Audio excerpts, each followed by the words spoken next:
Trying to lose weight? It's time to try Hers. At forhers.com/4u, you can access affordable, doctor-trusted weight loss treatments tailored just for you. These include oral medication kits or compounded GLP-1 injections. Through Hers, pricing for oral medication kits start at just $69 a month for a 10-month plan when paid in full upfront. No hidden fees, no membership fees. You shouldn't have to go out of your way to feel like yourself. Hers brings expert care straight to you with 100% online access to personalized treatment plans that put your goals first. Reach your weight loss goals with help through Hers. Get started at forhers.com/4u to access affordable, doctor-trusted weight loss plans. That's forhers.com/4u, forhers.com/4u. Paid for by Hims and Hers Health. Weight loss by Hers is not available everywhere. Compounded products are not FDA approved or verified for safety, effectiveness, or quality. Prescription required. Restrictions at forhers.com apply.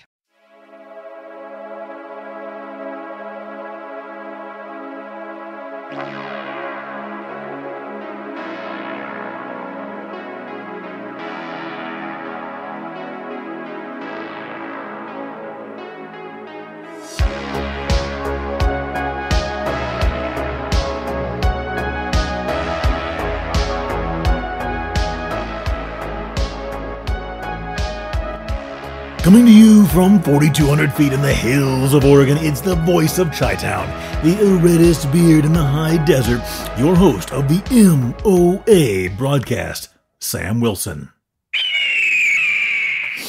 All right, folks, we got a fantastic show lined up for you today. It is officially Monday morning, and I'm sure many of you are listening to this on your way into work or after you've got to work and you got that first cup of coffee, or maybe before work as you're waking up and preparing yourself for the day. So we've got all kinds of good information. We're going to keep this one to around 25, 30 minutes or so.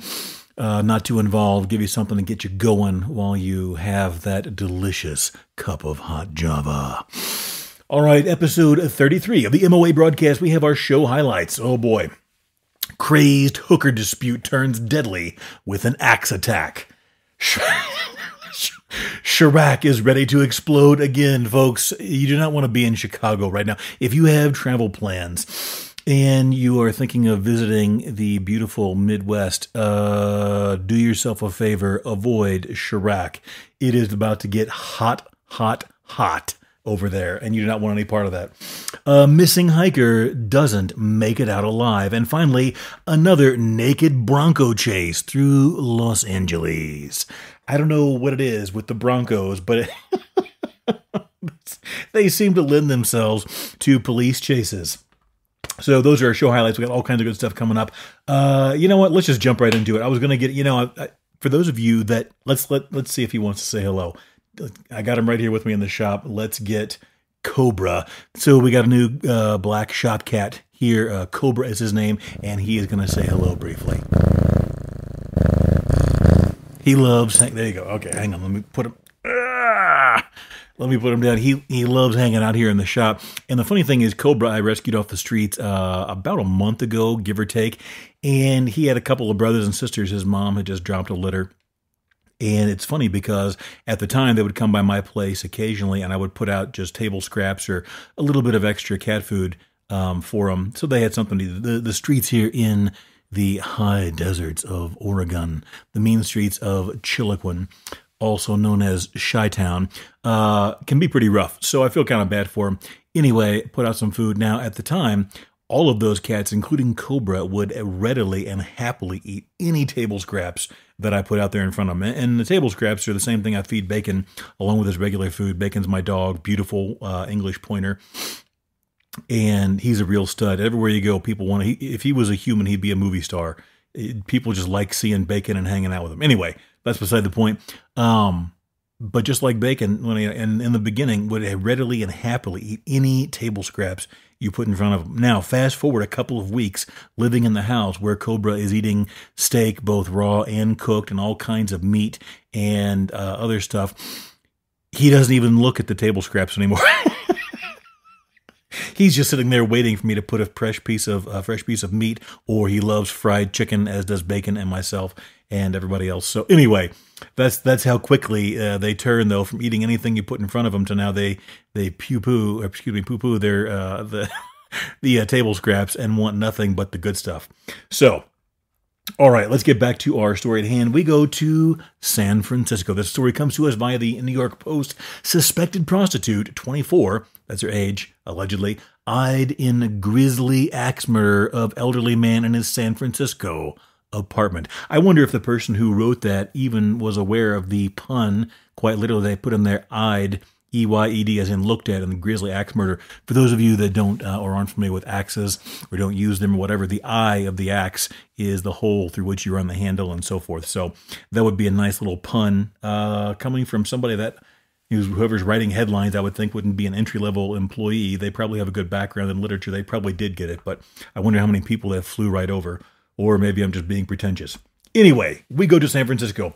A 24-year-old suspected sex worker is being investigated in connection with a grisly axe murder of an elderly man in his downtown San Francisco apartment, according to a report. John Tyler, aged 69, no pun intended, was discovered by maintenance workers on May 6, dead in his blood-spattered apartment at Hayes Valley Affordable Housing Complex, according to the San Francisco Chronicle. The victim was reportedly found in his bed and had been hacked at with an axe. Autopsy reports showed the elderly man had 16 defensive wounds to his hands, head, and face, and fractures to his skull and rib cage. Police recovered a hatchet, a bloody knife, 6 cell phones, and a blue latex glove. Wow, that is a grisly scene. You got to wonder what was going on. Were all the phones his? Were those from the alleged prostitute? Video surveillance footage from outside the apartment showed him entering alongside a young woman who wore a surgical mask on May 3rd. He was found, so he was dead in his apartment for 3 days. He was found on May 6th. The Chronicle reported the suspected sex worker left at 9 a.m. on May 4, and no one came in or out of the apartment until Tyler was found by maintenance personnel. So a building manager told the Chronicle that Tyler was known to bring younger women into his apartment, and she allegedly assumed they were prostitutes. DNA evidence collected from the blue latex glove and hatchet matched that of a young woman whose driver's license photo appeared similar to the woman seen in the surveillance videos. The 24-year-old woman was arrested in Oakland on July 10 on suspicion of homicide, but she was not charged and was later released. The investigation is ongoing. The murderer is still at large in San Francisco. Man, you got to wonder what happened there. I mean, it seems pretty, there's a lot of, you could make a couple of obvious deductions, trying to process too much information here at once. I have a screen right on the other side of the computer here with new news stories coming in as we're doing the show here on Monday morning. I want to provide the most up-to-date info for everybody starting their day here in the U.S. If you're around the world, your Monday may be coming to a close already, but for those in our U.S. listeners, that's what we're trying to do here. Okay, well, you know what? Let's just jump. Let me get a sip here. Hang on. Coffee selection is going to be today after I finish with the show.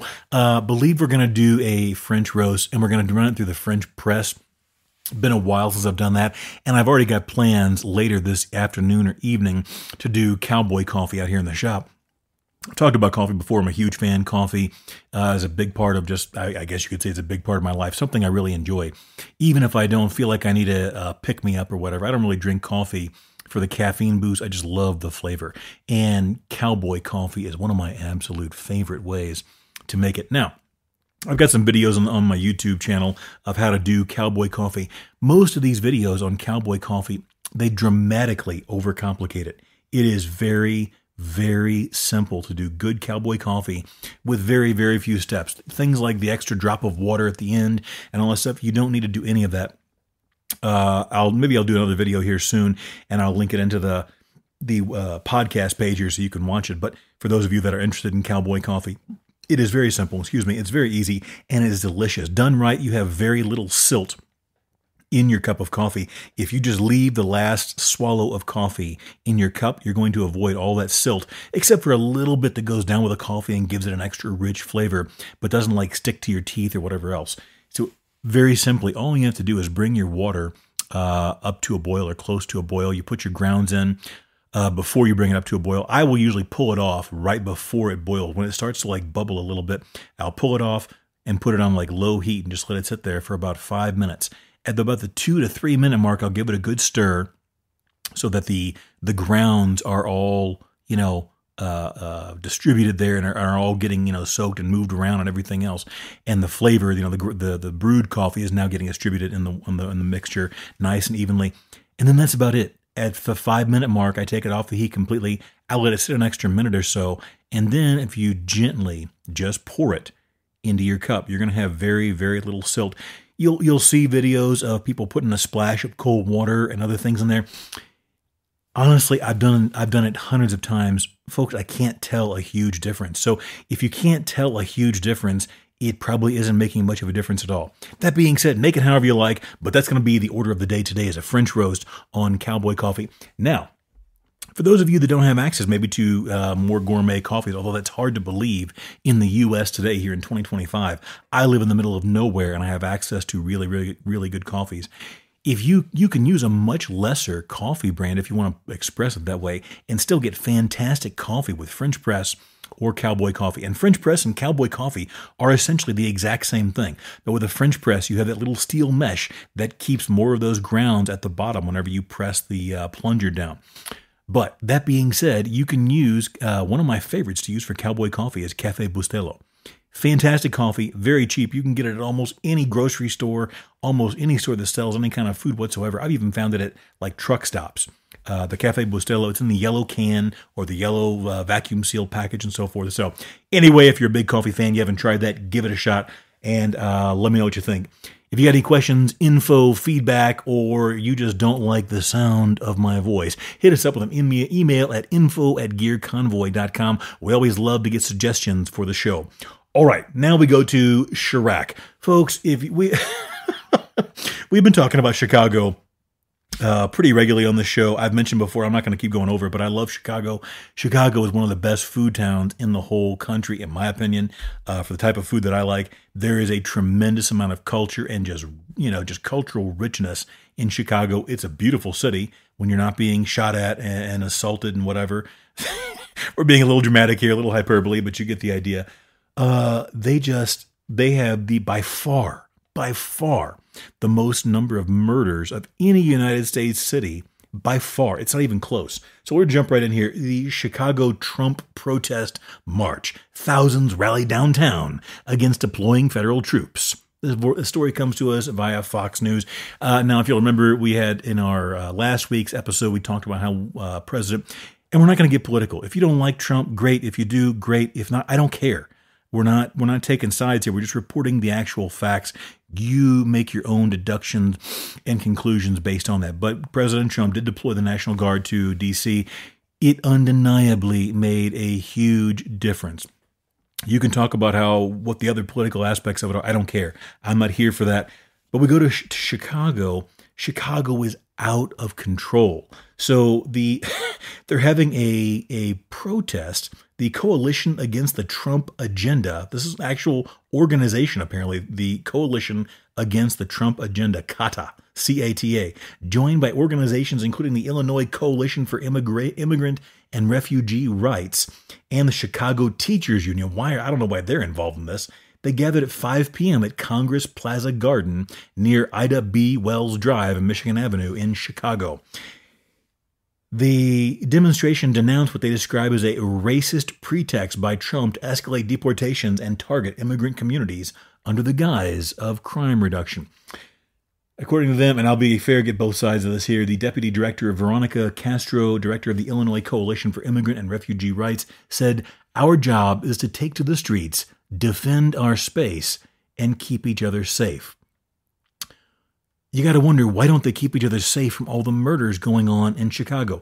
Just a quick refresher, folks. If we go to the FBI crime data, in 2024, they had 581 homicides in Chicago.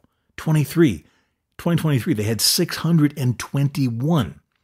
2022, they had 715.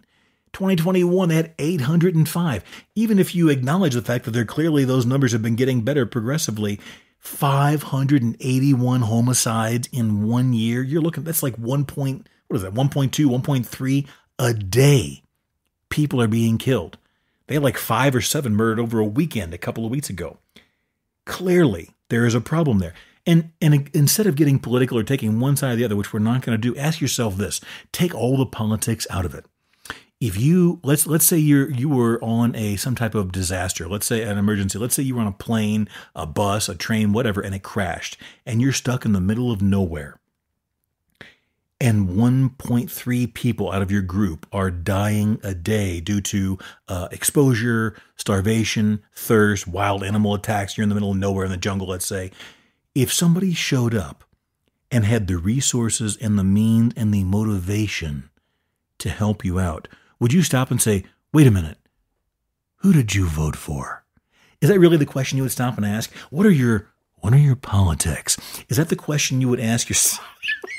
Do you see how ridiculous it is when you look at it in that context? Of course not. You would be happy to be. This is the story of the one.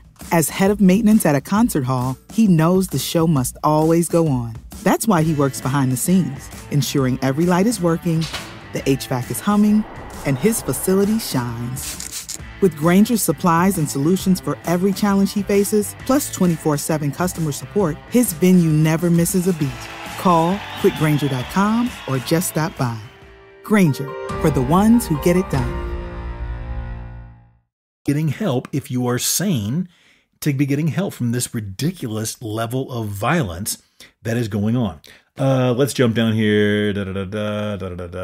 Kobe Guillory of the Chicago Alliance Against Racist and Political Repressions said, one thing we're not confused about is that our city is under attack. Yes, by your own citizens. They are killing each other at the rate of 1.3 homicides a day. 1.3 homicides. And last year they had 2,815 shootings. 2,815. Okay, Chicago said the march is like any downtown protest, peaceful and organized. We'll see. I saw some videos of it on Sunday night. This news story is from Saturday. On Sunday night, it was starting to heat up a little bit. We'll see how it goes, but I guess they want to keep ICE out and so forth. And this is where President Trump, I don't know, you can look at it a couple different ways. You could say he's not doing himself any favors by kind of fanning the flames here.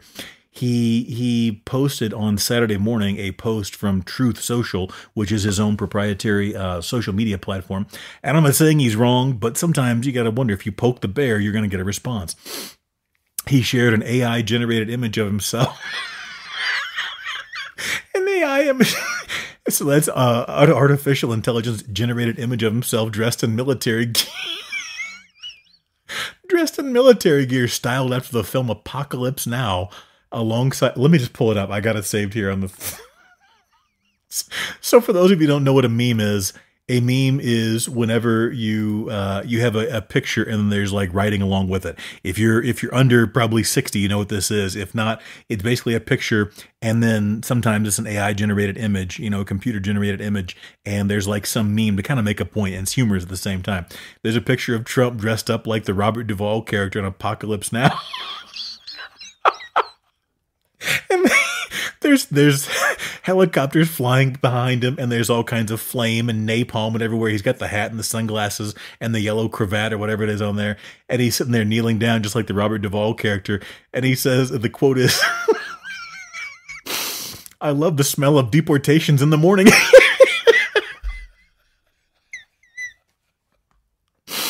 And it says, I love the smell of deportations in the morning. In the film Apocalypse Now, the Duvall character is kind of sad the war's going to end, but there's napalm burning around him all over the place.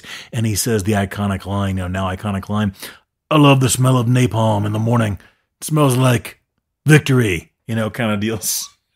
So Trump has this, I love the smell of deportations in the morning, followed up with the line, Chicago about to find out why it's called the Department of War. And then instead of the title Apocalypse Now, it's Chi-pocalypse now.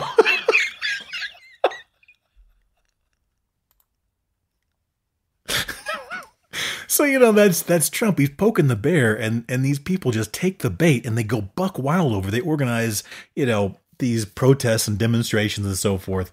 So anyway, they go on to quote the governor Pritzker and the mayor, whatever his name is. He seems to have a real problem with Trump coming there and the National Guard and so forth. He issued some kind of executive order that the National Guard and federal troops are not welcome there. Guys, it means absolutely nothing. A mayor, unless I did my research wrong, I'll be honest, I didn't even research it. I'm unaware of any historical precedent for a mayor to set some type of executive order that's going to for lack of a better word, trump the United States federal government. So, whatever. He declared publicly no federal troops in the city of Chicago, or as the president would say, Chi-pocalypse. Now, ironically, the protest comes as fears of immigration enforcement operations have already led to cancellations or postponements of Mexican Independence Day festivities across the Chicago area. You can't make this up. Okay, hang on. Okay, folks, you do what you want with that information. I'm just here to report the news. Everything I just said is straight out of almost everything I said is straight out of several news articles. So you do with that what you want. And again, we're never going to tell you how to think or who to support politically. Remain apolitical here at the M.O.A. broadcast. Now, the other day I mentioned last week the importance of a personal survival kit kept on your person. And I've had this conversation. I got one or two messages. I've had this conversation with people before. They're like, what is the big deal? What kind of a lunatic or what kind of a nut is going to walk around with a survival kit on their person? Guys, let's not get caught up in the nomenclature here. A survival kit doesn't have to be, we're not talking about like an Uzi 9mm with multiple magazines and laser sighting and all this other kind of stuff, that or a phase plasma rifle in the 40-watt range. We're not talking about heavy armament and extra ammunition here. A personal survival kit is something as small as, like I said, I make mine. Again, I sell this product. I don't care. Buy whatever you want. Just do something. I base my personal survival kits out of a small match safe, which is about 3.5, 4 inches long, less than an inch in diameter. It's a little waterproof aluminum tube that slips into a pocket or a backpack, and I can keep some. It's got a compass in there. You can put whatever it is that's going to be beneficial for your particular environment. Okay, that may be a couple of $5 or $10 bills. That may be a small flashlight. That may be a sewing kit. If if you're in an urban environment, it may be strike anywhere matches. Whatever it may be. You can go to Amazon, and for under $5, you can find literally thousands of different plastic or metal containers that you could build a survival kit around. If you go to www.gearconvoy.com, you can find my match safes and other products. I don't care where you get it from. The important thing, what I try and stress on this show over and over and over again, do something, because no one expects. Everyone always says, well, that's not going to happen to me. Do you think people that have a near fatal or a fatal accident, car accident, wake up that day and go, you know what, while they're having their coffee in the morning, I think I'm going to have a fatal car accident today? The people, like that poor gentleman that was hacked to death with an axe, do you think he woke up that day on May 3rd and said, I think I'm going to get chopped up with an axe today? That's not how it happens. It almost always happens when you least expect it. That brings us to our next story. We go to, and I'll tell you this, is something as simple as strike anywhere matches. I think I've related this story before on the M.O.A. broadcast. I was at a barbecue or a gathering where they were grilling food once, and as shocking as this may sound, everyone had their grills. There were only 2 or 3 people, but no one had a striking device. The one guy who had like the lighter, his was out of like those long. They have the long nozzle on them to like ignite barbecue grills. It was out of gas. And I forget, somebody else had something and it didn't work either. And we now live in an age where they no longer have these cigarette lighters in vehicles. So nobody had a way to start like 2 or 3 grills for this barbecue, this cookout. And it just so happens in my Pack Light hollow-handled survival knife that I carry with me, I had a couple of strike anywhere matches. Boom, that's all it took to get the party started. So it's not always about a life or death situation, but a small survival kit. And we're talking again about something 3.5 inches long and less than an inch in diameter. That would get lost easily. You could toss it into a purse, a backpack, whatever, a pocket, if you have like carpenter's jeans or cargo pants or whatever. So we go to Arizona. The headline, Arizona hiker dies after falling near Alaskan glacier. Glacier, for those of you that don't climb. According to the New York Post, a hiker from Arizona died from injuries sustained in a fall near the Mendenhall Glacier. I've been there. In Alaska's capital city, authorities said. Searchers found the body of Thomas Casey, aged 69, around 5 p.m. Monday, according to the Alaska State Troopers. He was last seen Saturday morning, and troopers said they were notified of an overdue hiker the following morning. He had not left details about where he was going or when he would be back, troopers said. Now, my point is this, and just to emphasize this, search teams used cell phone location data to find his body. Somehow he had wandered off a trail and then fallen and died. It's a very sparse article.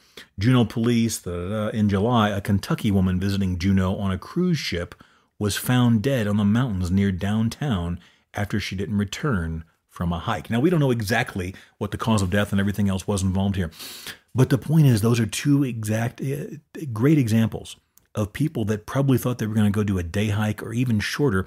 If you've been on a cruise before, a lot of times these little outings that let you go on are like 1 to 2, 3 hours. These people may have, the lady may have thought she was going to go for an hour and a half day hike, or that's not even a day hike. That's just a quick jaunt in the woods. And she didn't come back. What happened? Who knows? Most of the deaths usually that you find in the outdoors are from blunt force trauma, meaning somebody falls, they smack their head on a rock or something, they fall into a ravine, whatever else. But the bottom line is, I seriously doubt those people woke up that morning and thought, this is going to happen to me. That is the importance of the personal survival kit or preparedness kit, bug out kit, whatever you want to call it. The nomenclature is unimportant. The important part is you're prepared to make it out alive. The mindset followed by the gear.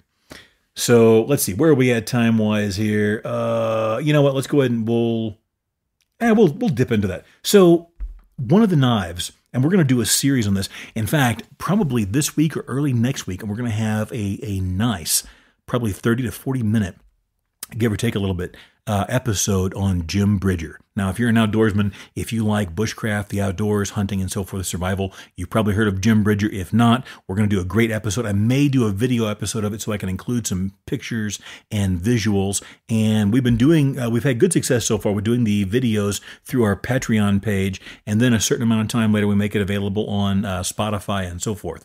So anyway, you can go to gearconvoy.com, click on the M.O.A. broadcast tab, and find out info about the Patreon page and all that. But it's a great way to support the show. All of that takes time. I would make every episode a video episode, but guys, it takes so much more time. It's 2 to 3 times at least the amount of the episode to get it, at least to get it rendered into video, and then another 1 or 2x of that to get it uploaded.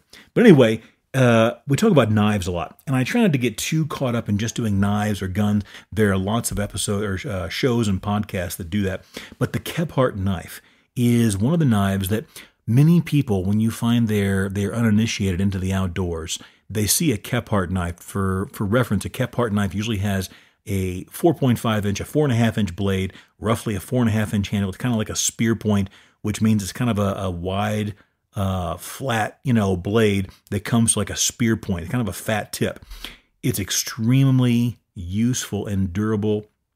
It's just a fantastic knife designed for the outdoors. But most people that are uninitiated, they think of things like Bowie knives and, a sharp point and a Rambo-style knife as what they should have in the outdoors. Now, the origin, we'll do this briefly, and we'll come back to it and do a more involved show about this. But the knife, is named after Horace Kephart.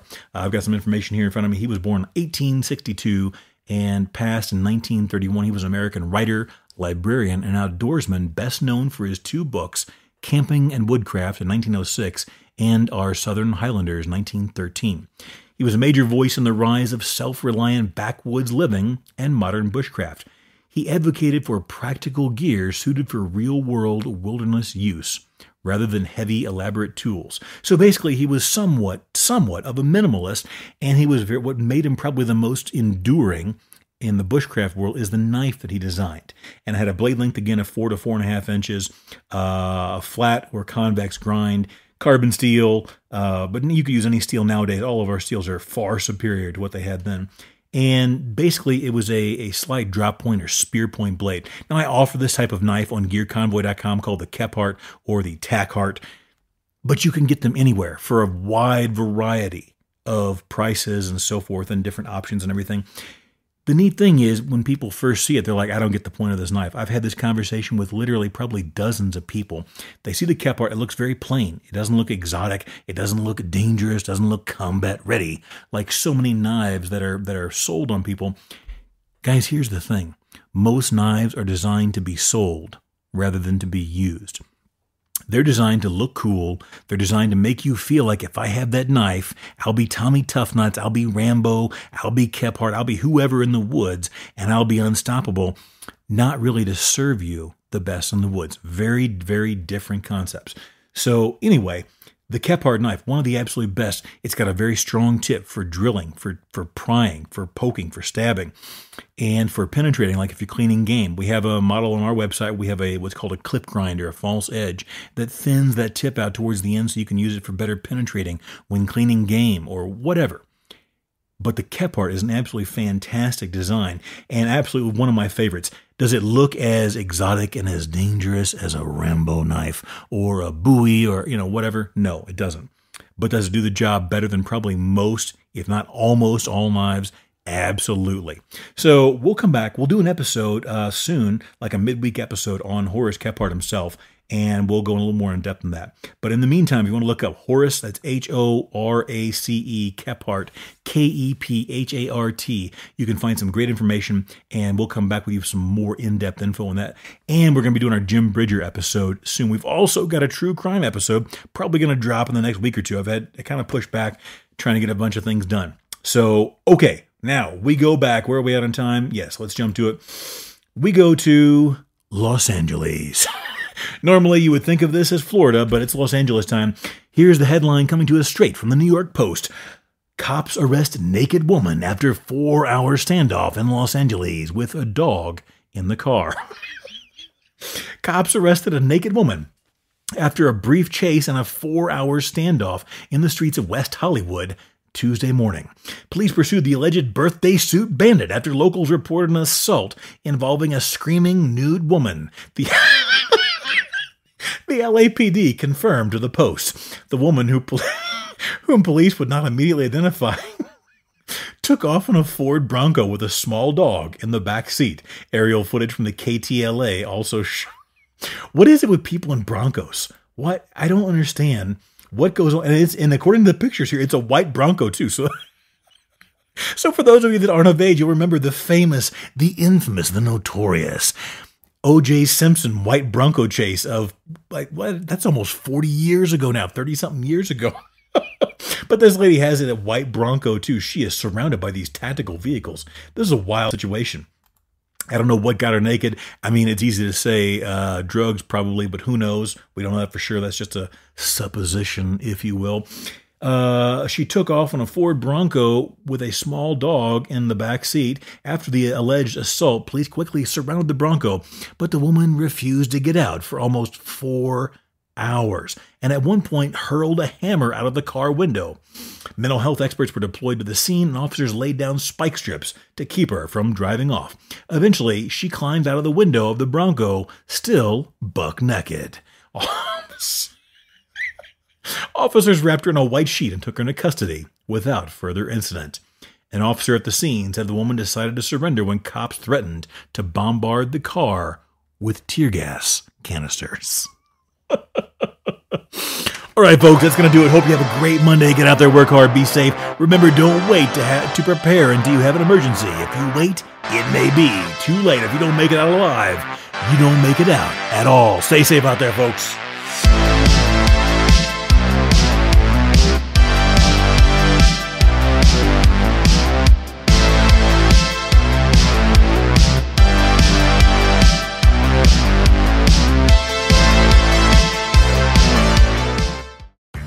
This is the story of the one.